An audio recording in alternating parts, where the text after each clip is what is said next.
Today I want to talk about something that we all struggle with, and that is making mistakes. From the beginning of my lifting journey and my entire life, I've been making mistakes, and so have you, I'm sure. When we start out in the gym, we get a lot of bad advice. We do a lot of things that are kind of stupid and silly, but hey, that's part of the process. We're learning. What I did was just make a list of 10 mistakes that I've made as a beginner lifter, go over them one by one and give my experience and hopefully help you avoid making the same mistakes that I did. Number one is not focusing on progressive overload. So many people in the gym, you'll see day in and day out, they'll come in and they lift the same 20 pounds every single day, every single week. At no surprise, they make no gains. I've seen this with people I know, friends, family, people that I've trained. They want to lift that same amount of weight. You've probably made the same mistake. You get comfortable with a certain weight. Let's say you're benching 135 and you just kind of stick with that, 3 sets of 12. Your body adapts to that same level of stimulus, and again, you have no reason to grow. Why would your body put in the effort to build muscle when you're giving it the same level of stimulus that you gave it last week? The easiest way that you can avoid this mistake is simply by trying to add even half a pound or less than that per week. And once you get to a point where you can't really add any more weight, which is going to take quite a while, especially if you're a beginner lifter, you can just change things up, like up the intensity on those reps, increase the time under tension, change up the rep scheme. There's a lot of things that you can do, but one of the first things that you should be doing as a beginner lifter is focusing on progressively overloading. If you get this mistake out of the way quickly in your lifting journey, you're going to be making a lot more gains and be a lot more successful. Number two, a pretty similar mistake is lack of intensity.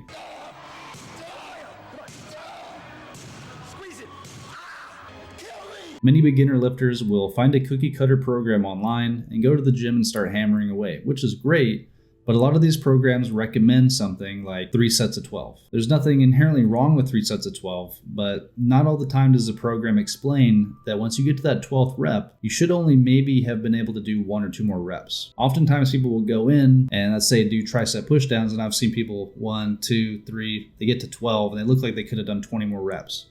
There's zero intensity there. And once again, you're giving your body no reason to grow. Why is your body going to adapt to these challenges that you're giving it if you're just taking the easy way out and you're not pushing it? Luckily, this is a super simple mistake and it can be easily fixed. If you don't already know, I want you to go off of something called rate of perceived exertion, RPE. When you're lifting in the gym, you should on average go to at least a 7, if not 8. And if you really want to push hard every time, go to even a 9. Really make sure that you do not have another rep. And if you want to push all the way close to failure, try to get that last rep and do a partial rep and then just leave it there. At least you'll know that you went as close to failure as you possibly could. Because 9 out of 10 times, I do this myself. Once I get to what I think is a rep where I couldn't have done another one, realistically, I probably could have done maybe 3 more. That's a pretty good place to be, and that's what I would recommend. Make sure every workout you're working out with intensity. You don't have to go balls to the wall, go to failure on every single exercise. But if you're not pushing your working sets close to failure, your body has no reason to grow. The next mistake that I made myself for quite a while is focusing too much on lifting heavy. Lifting heavy is great, but when you get to a point where it's becoming an ego problem,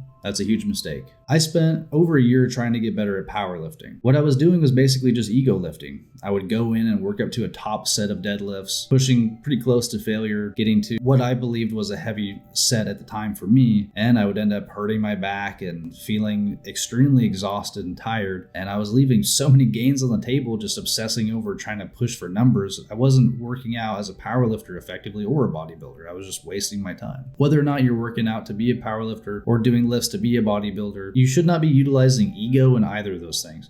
Sometimes you want to push and you want to get a little ego cheat reps in there. That's okay every now and then. But if you're constantly just pushing yourself and trying to lift as much weight as possible and end up injuring yourself, that's going to set you back months, if not years, and you're just leaving a lot of gains on the table and wasting your time. Number 4 is not taking nutrition seriously. You gotta eat big to get big. You guys heard me say this a million fucking times, but I'm saying it again. Whether you're cutting or bulking, you need to be keeping track of what you're eating and what you're putting in your body. If you have a Lamborghini, and you probably don't, I mean, I hope I do one day, but you're gonna wanna put good gas in a Lamborghini, right? So it's a Lamborghini. You don't want to put shitty regular gas in your body. If you take your nutrition serious and you take your training serious, you want to put the best possible fuel that you can. You don't have to be perfect, but if you're putting constantly processed foods in your body and alcohol and drugs, how do you think your body's going to respond to that? You might be able to get away with that if you're on steroids or SARMs or something, but you're not, as a natural lifter, going to be working out effectively. Whether you're working out to build muscle or lose fat, you need to be tracking your diet. If you're trying to build muscle, you need to be in a surplus. If you need to lose fat, you need to be in a caloric deficit. That's literally as simple as it gets. If you want to maintain your weight, you need to find the calories that keep you around the same weight. What you do is just eat what you regularly eat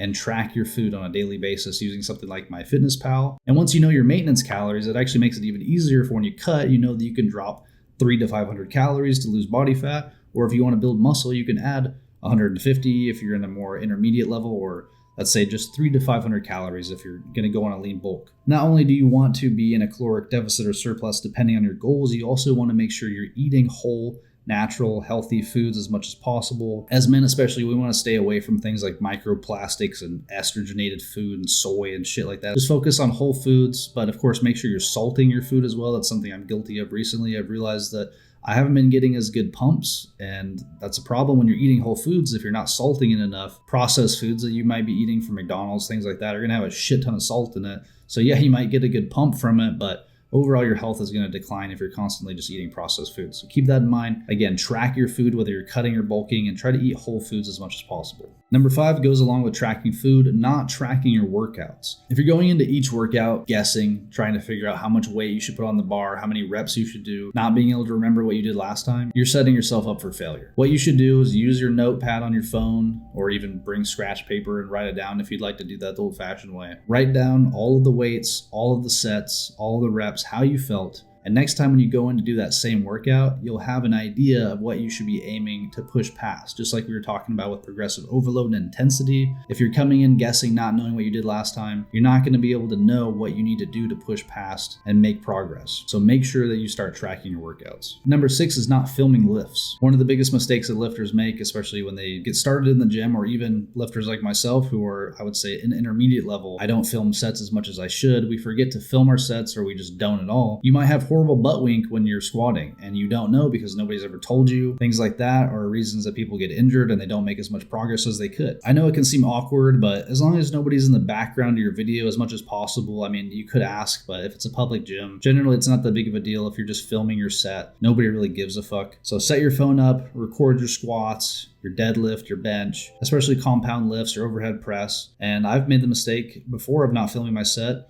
and having some problems, and then I filmed it and I realized, oh, my elbow is tucked in like this, or I'm having butt wink on the squat, and I'm able to get some help from somebody else or look it up and look into weaknesses that I may be having. And seeing the mistakes that I was making with my form allowed me to correct those problems and get stronger at those lifts. This is going to prevent you from getting injured and also just get your progress moving a lot quicker. So make sure you start filming all of your sets that you can, especially when you're getting started in the gym, so you can refer back to them. And in the future, when you get a strong bench, and you can compare it back to those videos like I have where I'm trying to bench 135 and I'm struggling, and then I've gotten up to nearly 300 pounds now. So it's cool to be able to compare those to your past progress. Number 8 is program hopping. It seems like everybody today can't get through 5 minutes without looking at their phone, having a screen in front of their face, pulling up Instagram or TikTok. Right now, you've probably pulled up Instagram since you've started watching this video. If you're not, I'm proud of you. Congratulations. But if you have, you kind of have a problem. You need to be better at focusing. You need to not be constantly switching between one thing to the other. Just like working out. If you get a program and you're getting some good progress on it, and then you get bored and you switch to another program, you're just restarting over and over and over, and you're going to start spinning your wheels. You're not going to be making good progress. Choose a program. Stick to it for at least, let's say, 6 weeks. Stick to that program. Just like we said earlier, train with intensity, track all of your lifts. And at the end of those 6 weeks, if you want to try a different program, be my guest. That's a great idea. But you could always rerun it again. The worst thing that you can do is start a program for a week, 2 weeks, stop, and then start another one, because you're just going to be having terrible progress and spin your wheels. Like I said, don't program hop. Number 9, this is a problem that I have, not taking sleep seriously. Lately, honestly, I've not been getting good sleep, and it definitely does affect my workouts. When you dream, you're having rapid eye movement, REM sleep, your body's in a much deeper state of rest. When you're not getting as much REM sleep or quality sleep, and you're staying up late and you're inconsistent with your sleep, especially as a man, that's going to tank your testosterone levels. You're going to start feeling groggy and tired all the time, and it's going to affect your workouts. One of the biggest ways, I talked about this in my testosterone video, to increase your testosterone is getting good sleep. So really take that serious. Try to go to sleep at the same time every day, wake up at the same time every day, and your workouts are going to be a whole lot better. You're going to have better pumps. You're going to be stronger in the gym, more confident, and just feel healthier overall. So really start taking sleep seriously. The last mistake I'm going to talk about today is one of the most important ones, one of the biggest mistakes people make when they first start working out in the gym, and even people that have been working out in the gym for 20 years. And that is worrying about what people think. I'm sure if you're just getting started in the gym, or even if you've been in the gym for maybe over a year, you still worry about what people think about you. You think people are looking at you, staring at you, Maybe you're overweight, you think people are judging you for being overweight, or you're skinny, or you're not strong, and you think people are judging you. The truth is, everybody in the gym usually is so focused on themselves, they're not even noticing you. And if they do, they probably think it's awesome that you as an overweight person are in the gym and you're trying to lose body fat, and they see you consistently showing up. Or if you're skinny and you're having trouble pushing, let's say getting your bench up and you've been struggling, somebody's going to see that and say, hey, that guy's trying. He's getting stronger. I've noticed he started with a 35. Now he's got a 45 pound on the bar. Don't be afraid to ask people for help. I'm always happy to help people in the gym. People that are new come up to me sometimes, ask me for advice on a certain lift, or ask me for a spot, or ask me what I've done to build a certain muscle group. And I'm always happy to help out. Whether it's in the gym or just day-to-day life, don't ever worry about what people think about you, because they don't matter. Unless it's somebody in your life that does matter to you and they care about you and you're doing something to harm yourself and they're trying to help you, that's obviously different. But when you go to the gym, if you're worrying about people constantly judging you or thinking something is wrong with you because you're overweight or you're skinny, fuck them. Block out all the noise. Go to the gym. You're there to work on yourself, nobody else. Don't worry about them. Like I said, everybody else is so consumed in their own life and how they look in the mirror, they're not even noticing you. So that's going to wrap up this video. I just wanted to take a quick second to make a video on a lot of mistakes that I had struggled with when I was beginning my lifting journey. Some things I do still struggle with today, like the sleep problem. I'm really tired of making this video right now. Don't worry about what people think about you. Go to the gym, focus on your goals, push hard, work on getting stronger every week, and you'll never fail if you just continue to do that. You can do this for the rest of your life. Working out is not something you should just take the easy way out by doing steroids. Trying to find shortcuts to things just takes away the fun. It's about the journey. It's about the process. When you play a video game, you're not trying to beat the game as quick as possible unless you're a speedrunner, right? You want to enjoy the game and take your time and do all the side quests, just like when you're in the gym. Take your time, enjoy the process, have fun with it. You'll learn to love it, and you're going to stop making these mistakes. Hopefully this video helps. If you've made any of these mistakes, even if you're a beginner or an intermediate, whatever, if you've been in the gym for 10 years, let me know if you've made these mistakes, and hopefully this video did help you. If you have any ideas for a video you'd like me to cover, a future topic, let me know in the comments down below. I thank you guys for watching. I'll see you next time. Peace.